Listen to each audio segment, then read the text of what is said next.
राम राम राम राम राम राम राम राम राम नारायण नारायण। एक आदमी के हाथ से गिलास गिरकर टूट गया तो यह उसकी असावधानी है या प्रारब्ध? कर्म करते समय तो सावधान रहना चाहिए, पर जो अच्छा या बुरा हो गया उसे पूरी तरह से प्रारब्ध होनहार ही मानना चाहिए। उस समय जो यह कहते हैं कि यदि तू सावधानी रखता तो गिलास न टूटता, इससे यह समझना चाहिए कि अब आगे से मुझे सावधानी रखनी है कि दोबारा ऐसी गलती न हो जाए। वास्तव में जो हो गया उसे असावधानी न मानकर होनहार मानना चाहिए। इसलिए करने में सावधान और होने में प्रसन्न रहे। प्रारब्ध से होने वाले और कुपथ्य से होने वाले रोग में क्या फर्क है? कुपथ्य जन्य रोग दवाई से मिट सकता है, परंतु प्रारब्ध जन्य रोग दवाई से नहीं मिटता। महामृत्युंजय आदि का जप और यज्ञ याग आदि अनुष्ठान करने से प्रारब्ध जन्य रोग भी कट सकता है, अगर अनुष्ठान प्रबल हो तो। रोग के दो प्रकार हैं, आधि और व्याधि, अर्थात मानसिक रोग और शारीरिक रोग। आधि के भी दो भेद हैं, एक तो शोक चिंता आदि और दूसरा पागलपन। चिंता शोक आदि तो अज्ञान से होते हैं और पागलपन प्रारब्ध से होता है। अतः ज्ञान होने पर चिंता शोक आदि तो मिट जाते हैं, पर प्रारब्ध के अनुसार पागलपन हो सकता है। हाँ, पागलपन होने पर भी ज्ञानी के द्वारा कोई अनुचित शास्त्र निषिद्ध क्रिया नहीं होती। आकस्मिक मृत्यु और अकाल मृत्यु में क्या फर्क है? कोई व्यक्ति सांप काटने से मर जाए, अचानक ऊपर से गिरकर मर जाए, पानी में डूबकर मर जाए, हार्ट फेल होने से मर जाए, किसी दुर्घटना आदि से मर जाए, तो यह उसकी आकस्मिक मृत्यु है। स्वाभाविक मृत्यु की तरह आकस्मिक मृत्यु भी प्रारब्ध के अनुसार आयु पूरी होने पर होती है। कोई व्यक्ति जानकर आत्महत्या कर ले, अर्थात फांसी लगाकर, कुएं में कूदकर, गाड़ी के नीचे आकर, छत से कूदकर, जहर खाकर, शरीर में आग लगाकर मर जाए, तो यह उसकी अकाल मृत्यु है।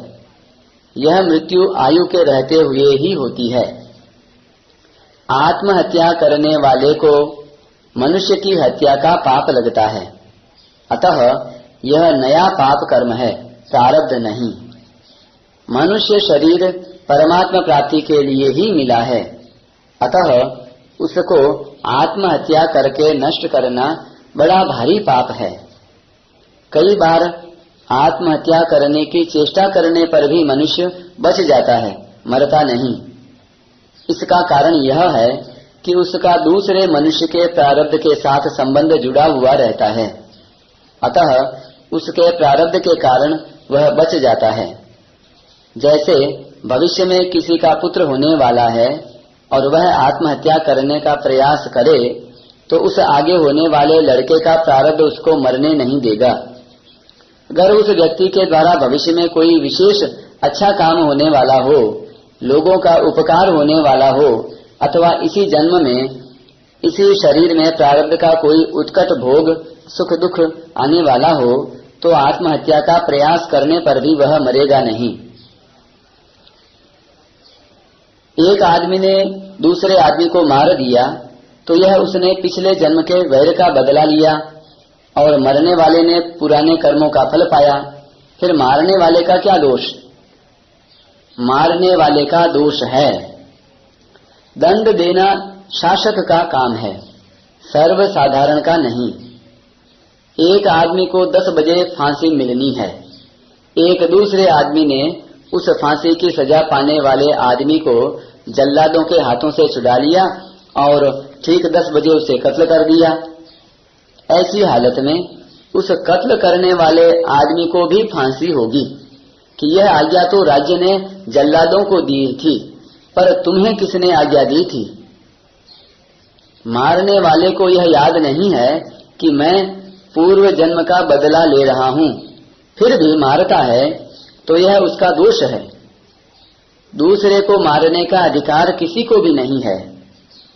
मरना कोई भी नहीं चाहता। दूसरे को मारना अपने विवेक का अनादर है।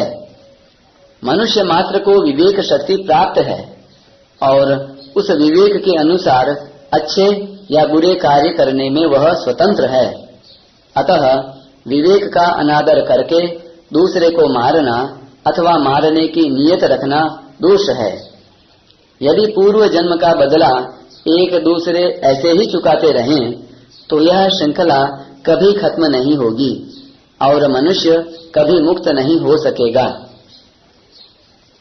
पिछले जन्म का बदला अन्य योनियों में यानी सांप आदि योनियों में लिया जा सकता है। मनुष्य योनि बदला लेने के लिए नहीं है। हाँ, यह हो सकता है कि पिछले जन्म का हत्यारा व्यक्ति हमें स्वाभाविक ही अच्छा नहीं लगेगा, बुरा लगेगा, परंतु बुरे लगने वाले व्यक्ति से द्वेष करना या उसे कष्ट देना दोष है, क्योंकि यह नया कर्म है। जैसा प्रारब्ध है उसी के अनुसार उसकी बुद्धि बन गई, फिर दोष किस बात का?